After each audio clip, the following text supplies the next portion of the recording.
يلا تعالي بسرعة أقولك ازاي تعملي من ربع فرخة كل كمية البانيه اللي انتوا شايفينها دي. بربع فرخة واحد هتأكلي كل عيلتك. السلام عليكم. ازيكم عاملين ايه؟ يا رب دايما بخير وفي احسن حال. فيديو النهاردة هنعمل مع بعض البانيه الاقتصادي زي ما انتوا شايفين كده من ربع فرخة. هعمل كل الكمية دي. طريقة سهلة وبسيطة جدا، بس قبل ما ابدأ لو لسه اول مرة تشوفيني انزلي حالا تحت الفيديو واضغطي زر الاشتراك وفعلي الجرس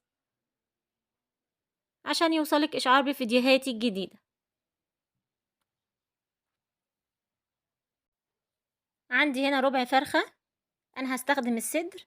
طبعا لو انت عايزة تخلطيه صدر وورك مفيش مشكلة، عايزة صدر بس براحتك. انا بحب الصدور اكتر فهاخد هنا ربع فرخة، ربع صدر. وعندي كوباية من الفيجيتار، كوباية من البقسماط الناعم، معلقتين مستردة.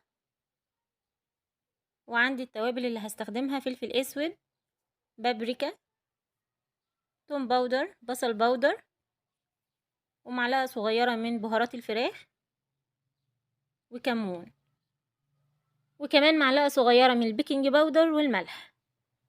اول حاجة بعملها باخد الفراخ دي وبروح افرمها في الكبة كويس جدا.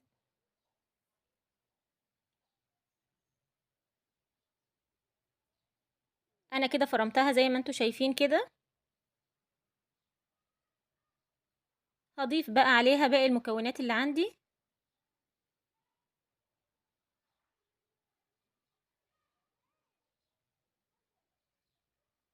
دي كل التوابل والملح والبيكنج باودر، مستردة،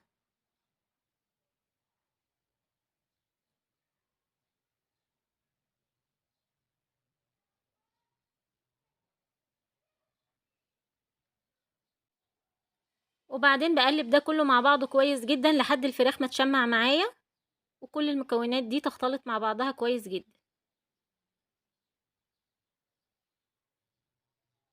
وبعدين طبعا بسيبها على رف التلاجة ساعة او حسب الوقت اللي موجود عندي، ساعة اكتر زي ما انت عايزة.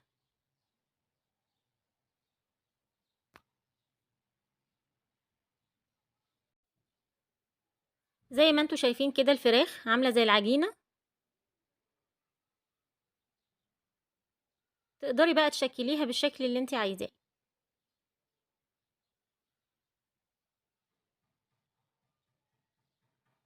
انا هغطيها وهسيبها على رف التلاجة ساعة ونرجع نشوفها بعد ما نشكلها.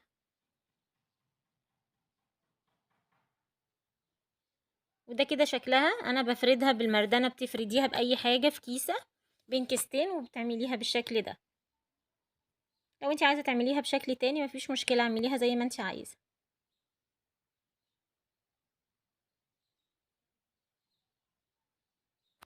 بعد كده هنعمل ايه؟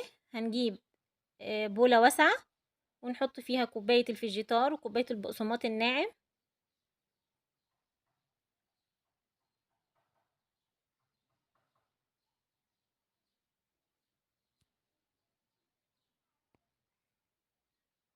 وعندي بولة تانية فيها مية ساقعة. المية دي انا بحط فيها ملح وتوم باودر وبصل باودر،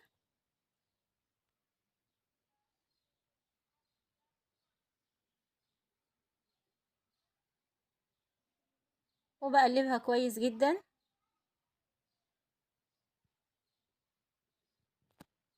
هنعمل ايه دلوقتي؟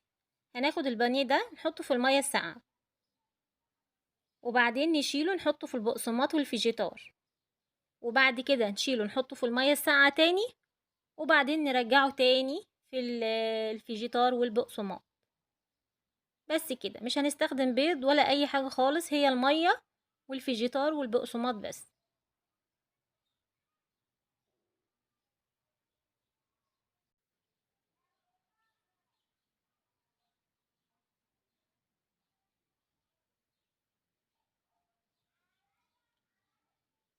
وده شكله كده بعد ما شلته من المية، حطيته في الفيجيتار والبقسماط.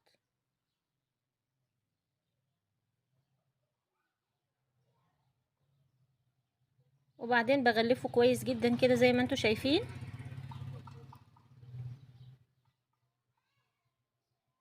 وبشيل البانيه تاني احطه في المية تاني، وبعد كده نرجعه في البقسماط.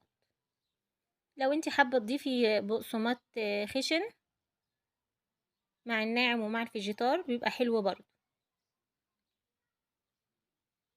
او لو عندك دقيق ذرة اصفر يبقى جميل جدا.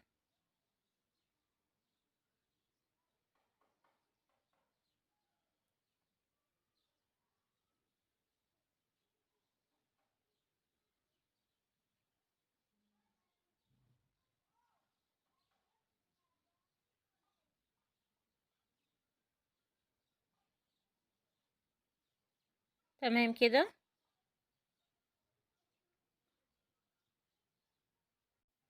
هشيله بقى احطه في المية وارجعه تاني في البقسماط والفيجيتار.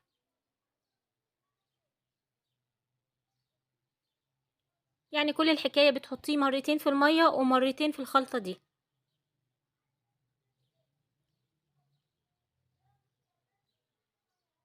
مفيش بيض، مفيش اي حاجة خالص عشان الناس اللي ما بتحبش البيض.